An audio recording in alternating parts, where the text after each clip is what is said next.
Hello everyone, I am your teacher for this particular topic. Let me explain this particular topic to you. So आज जो यहाँ पे इस particular video में हम जो टॉपिक कवर करने वाले हैं वो है इलेक्ट्रोकेमिस्ट्री एंड ये बेसिकली हमारे एनसीईआरटी क्लास 12th का पार्ट है जो है unit 3।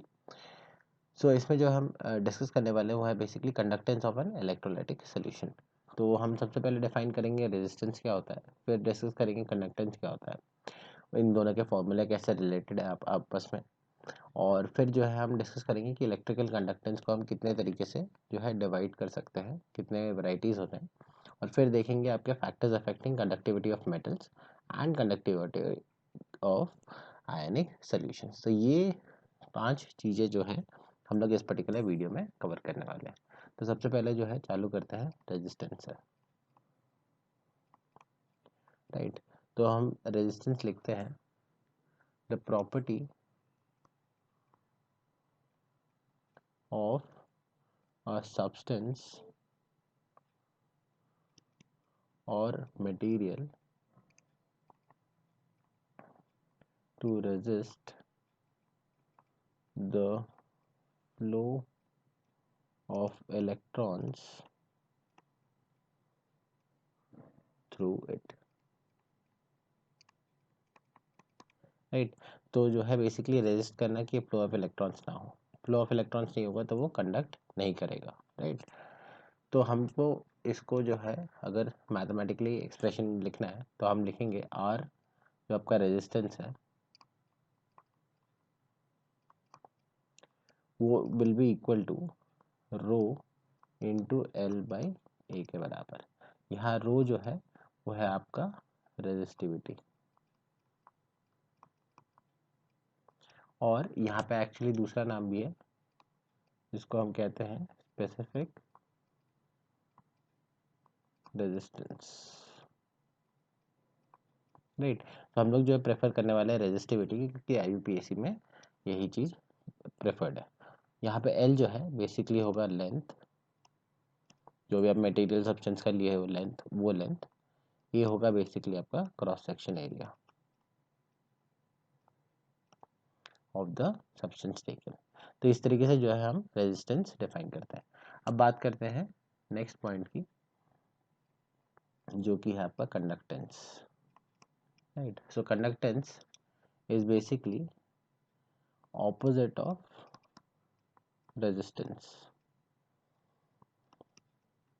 That is the ability to conduct electricity. Resistance में क्या है, वो रोक रहा था, अपोज कर रहा था, है ना। यहाँ पे कंडक्टेंस क्या है, उसका अपोजिट है, मतलब कितना वो जल्दी इजीली कंडक्ट करता है, राइट।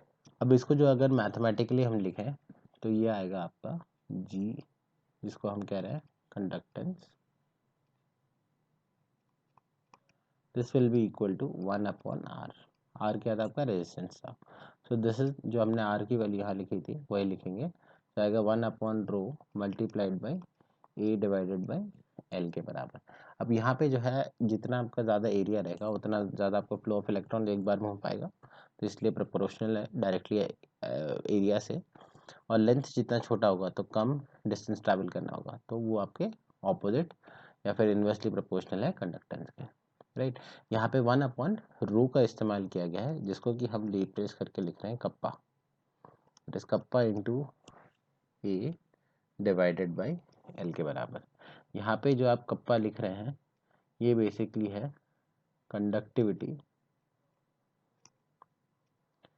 या फिर आप इसको ये भी कह सकते हो कि specific conductance, right. Again so preferred क्या है आपका, कंडक्टिविटी है। So this is nothing but 1/रेजिस्टिविटी। तो जैसे रेजिस्टिविटी एक प्रॉपर्टी थी मटेरियल की, वैसे ही कंडक्टिविटी प्रॉपर्टी है मटेरियल की।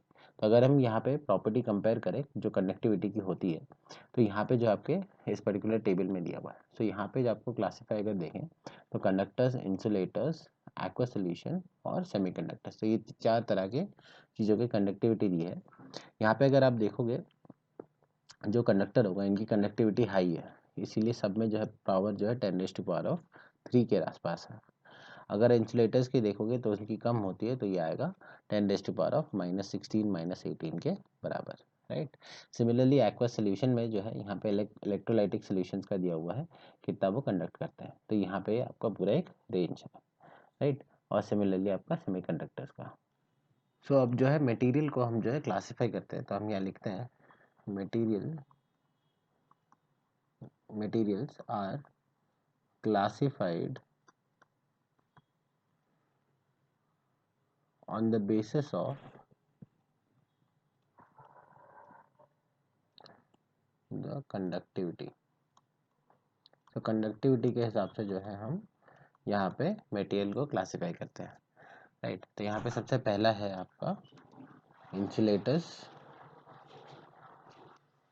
फिर सेकंड है आपका कंडक्टर्स, फिर थर्ड है आपका सेमीकंडक्टर्स, और एक फोर्थ क्लासिफाई किया जाता है। तो जनरली आपके कंडक्टर्स जो है एक पर्टिकुलर टेम्परेचर के बाद के नीचे सुपर कंडक्टर्स बन जाते हैं, तो सुपर कंडक्टर्स, राइट। तो यहाँ पे अगर देखें तो यहाँ पे इंसुलेटर क्या है, डजंट कंडक्ट, या फिर आप कह सकते हो कंडक्ट्स पुअरली, बहुत खराब तरीके से कंडक्ट करता है, राइट। इंसुलेटर्स फिर आके मतलब कि कंडक्ट्स बट हैज़ रेजिस्टेंस। तो इसमें कंडक्टर्स जो रहेंगे कंडक्ट तो कर जाएंगे इलेक्ट्रिसिटी, बट थोड़ा बहुत रेजिस्टेंस ऑफर करने वाले हैं। इसके बाद हम अगर बात करें सेमीकंडक्टर्स की, तो सेमीकंडक्टर्स का क्या होता है, इनकी conductivity in between insulators and जो है कंडक्टर्स, इनके बीच में होती है। सुपर कंडक्टर क्या होता है, कंडक्ट्स विथ ज़ीरो रेजिस्टेंस, तो आपका कोई भी रेजिस्टेंस ऑफर नहीं करता है, इलेक्ट्रॉन जो है एकदम फ्रीली फ्लो करता है। ये आपके चार आपके वैरायटी हो गए।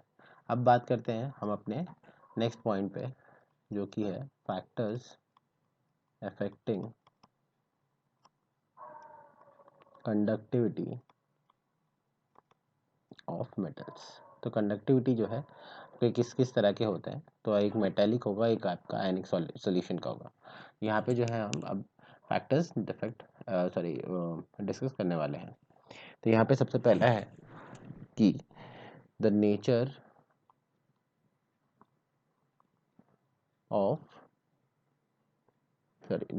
And structure of metal.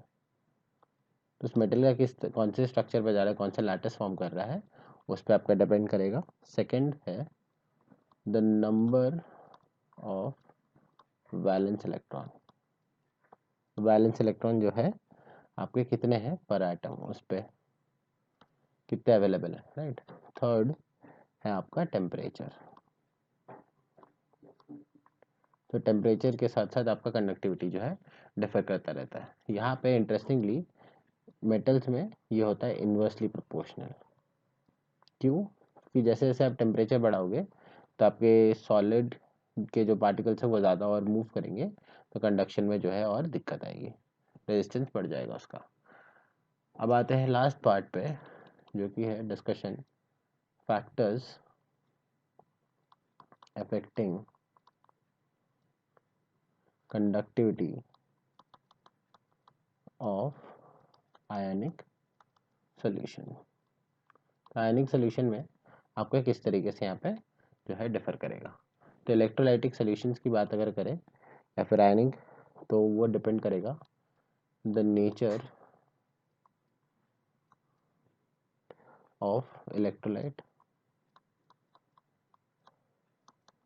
मतलब वो स्ट्रॉन्ग इलेक्ट्रोलाइट है या वीक इलेक्ट्रोलाइट है, वो डिसोसिएशन हुआ है नहीं हुआ है, राइट। फिर है साइज ऑफ आयंस प्रोड्यूस्ड, जो भी आपके आयंस जो है फॉर्म हो रहे हैं कैटायन या आयन, उसका साइज क्या आ रहा है आफ्टर सॉल्वेशन, मतलब जो है एक्वस रेडियस कितना आ रहा है, कितना कंडक्ट कर पा रहा है। थर्ड है द नेचर ऑफ सॉल्वेंट, आपका सॉल्वेंट कैसा है, क्या वो आपका पोलराइज कर रहा है या नॉन या फिर नहीं कर पा रहा है, ठीक है। और इट्स विस्कोसिटी, मतलब सॉल्वेंट में आपका मूवमेंट ऑफ पार्टिकल कैसा है, मूवमेंट कितना ज़्यादा मूवमेंट ऑफर कर रहा है, अगर ज़्यादा मूवमेंट ऑफर करेगा तो कंडक्शन बेटर होगा। फिर आपका कॉन्सेंट्रेशन ऑफ इलेक्ट्रोलाइट, तो कितने कॉन्सेंट्रेशन पे लिया है, कि आपने कॉन्सेंट्रेटेड लिया है या डाइल्यूट लिया है, सो डिपेंडिंग अपॉन दैट वो आपका वेरी करेगा। और फिफ्थ पॉइंट है आपका टेम्परेचर, तो यहाँ पे जैसे जैसे आप टेम्परेचर बढ़ाते जाओगे तो आपका काइनेटिक एनर्जी ऑफ आयंस बढ़ जाएगा, तो यहाँ पे ये आपके डायरेक्टली प्रोपोर्शनल होगा, कंडक्शन और भी ज़्यादा होता रहेगा। तो ये सारे फैक्टर्स हैं जो आपके अफेक्ट करते हैं। So I hope you have understood the explanation of this particular topic. Thank you.